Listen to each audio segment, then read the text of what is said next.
Today I'm reviewing a 100 watt universal car and home power adapter for your laptop or anything that requires anything from 12 to 24 volts. It does have a cigarette lighter adapter and it is powerable by your car.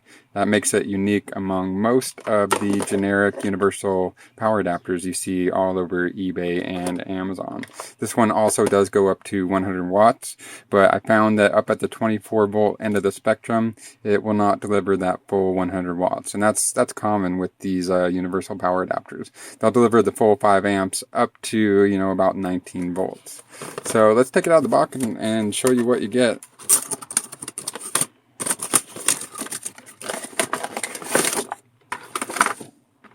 Got a nice selection of power tips here. We got 8 different power tips, and it's a little bit different than the ones you get with your standard basic generic power adapters. This came with this one, which is one of the more reviewed ones on Amazon, and it only had 7 power adapters there. And this one has a nice selection. It even has that small one that you see for a lot of like the Asus tablets. A lot of things are taking these smaller ones these days. And the only thing that both of these didn't have is a center pinned one that's a little bit smaller than this that would go with your HP laptop computers. And I have tested this thing on every laptop I have, even my old power hungry Dell, which requires, well, it has a 6.3 amp charger. I plugged this in at 19 volts and it was able to power it and charge it just fine. And we can even do a full voltage test for you here on camera. Go ahead and plug this in.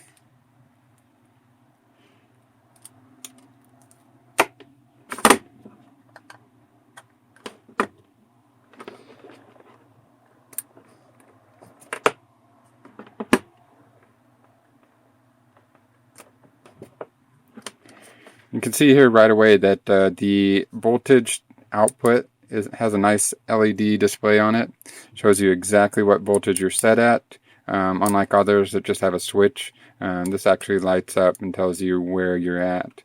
So that's nice. It's a kind of a positive confirmation that you are right where you need to be. Let's go ahead and pull out our trusty multimeter here.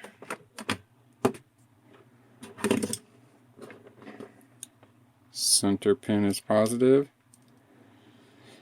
And that's you cannot change it from anything other than center positive pin.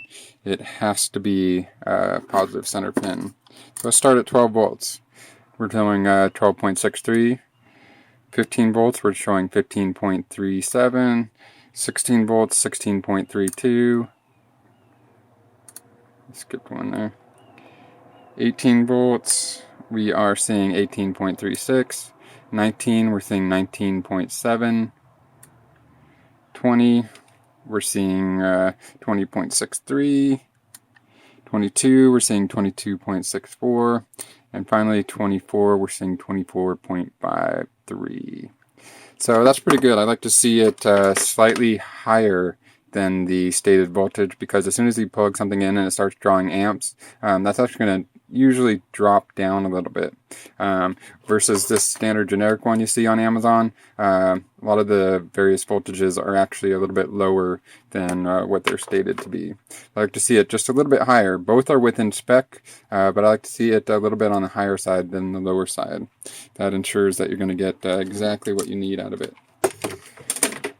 So, what have I been able to power and what have I not been able to power? It powered every laptop that I plugged into it. And the reason I bought this was actually for one of these Zebra thermal printers. This is actually the most power hungry device I have ever seen. They will work with anything up to like 4 amps, but if you want like full resolution output, you're looking at needing a 4.17 to 5 amp, a true power adapter.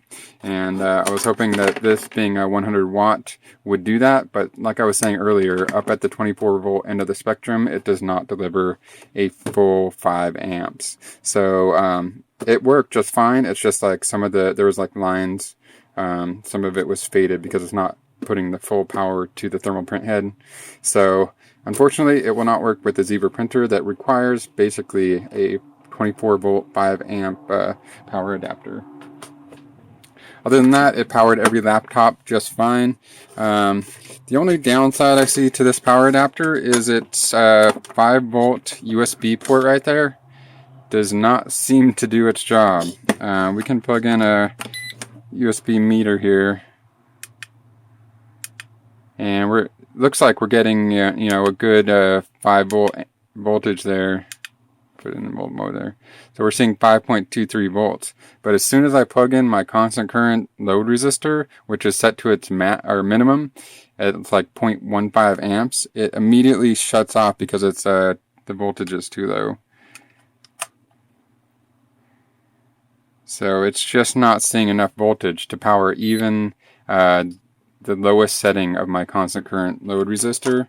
That being said, we can plug in like a basic USB speaker here, and it will just barely charge it. Let's do it this way.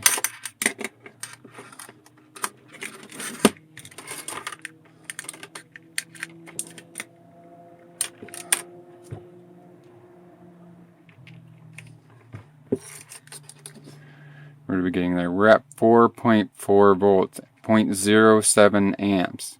So the USB speaker or the Bluetooth speaker is actually not drawing any amps because it's below 4.5 volts. It's just not going to take it. So I have to say that the USB port, at least on the unit I got, is not doing its job. I can't recommend buying this for USB charging. But the fact that you can plug it into your car, it's going to make it worth it for a lot of people that do a lot of stuff on the road with their laptop. In fact, that's probably the #1 reason to buy this one.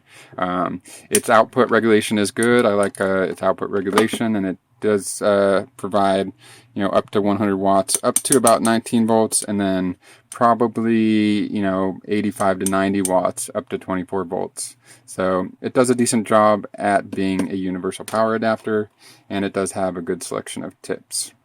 So I'm going to give it like a 4 out of 5. Probably want to drop that down to like a 3.5 because the USB port doesn't work. But if you're buying it for the car anyways, that's why I'm going to jump it up to 4 out of 5.